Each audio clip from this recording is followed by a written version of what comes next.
There's very little intensity anymore in the way people approach these things. You know, someone asked me during the week to go on a radio programme to talk about who I'd be supporting on Wednesday night. I said, I was supporting England, but it was only because they asked me. Do you know what I mean? Yeah, I mean, of course I will. Why would I be supporting Croatia? Like, I want the better son. You know, I want the finals of England to be in the final, obviously. Yeah, it's for selfish reasons you're supporting. Why would anyone think otherwise? Do you know? I mean, we are so connected with England now in so many ways that we just know them.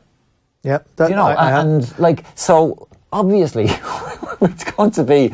So I don't see how you could get sort of all that worked up about it, even, you know, except to think like, you know, well, obviously, like you just want England to be in it because it would make the kind of crack last a bit longer. Now, there are totally different sort of aspects to Croatia and France. It's interesting in its own way, but not in a way that has a particular sort of pull for us, I think. Do you know as I said, like about it would be historic, and you know, the notion.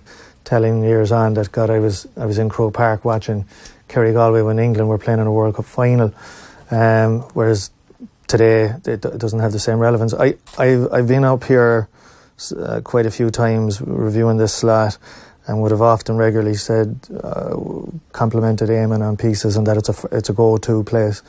I think he's well off on this. You disagree with the tone? I totally disagree with the tone. It reminded me of, you know, like we would have done debating societies and you're given a motion even though you don't believe in it, you're arguing your case, right? That's the nature of a debate.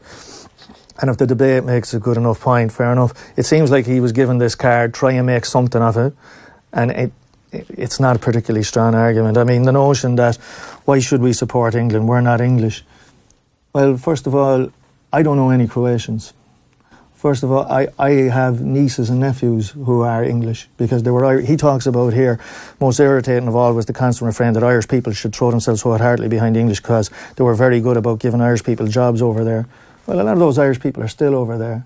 And you know what? They've given a lot of our footballers jobs over there and their children are becoming English. As I said, to me it was mean-spirited. I felt it was a piece that, I mean, I'm not telling that everyone, you should support England, but the notion What's the definition of supporting them anyway? You'd like to see them in the final, you might like to see them get to a semi-final. It's not like these people are walking around wearing England shirts. No, I just thought that the line here, it's people saying this article has been written during every finals in living memory, you know, about, he calls people who are advocating this point Ireland's most boring men. And about its author sound like middle-aged lads trying to impress a barmaid by going, you know, I think everyone's sexuality is their own business, so it is. I just find it's a bit, like, who's he talking about, Ireland's most boring men, saying that? You know what, like, is Declan, is that who he's talking about? I just find, as I said, a great time for Eamonn Sweeney, and what you want a piece to do, even like you were talking about Newbridge or nowhere, I actually happen to be someone said that it should be somewhere else. And I had several people who would have said, you know what, I still disagree with you, but you got me to think. And Eamonn often, even when I don't agree with him, has got me to think.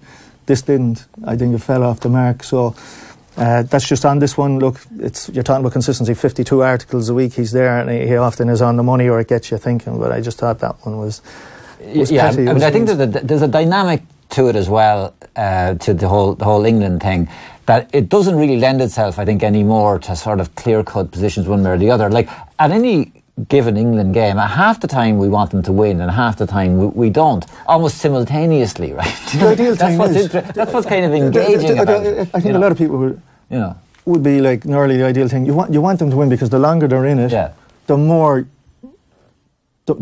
that you're engaged in it. You just maybe hope that they don't actually win the whole thing. It's like the Champions League. You might hate Liverpool or Manchester United, but you really want to see them maybe go to the quarter semi-final of the Champions League. It's like it's going to be far more entertaining than said about some other issues. You know, yes, and in what way does this make life any less boring? Right? You know, clearly, England getting knocked out in the first round.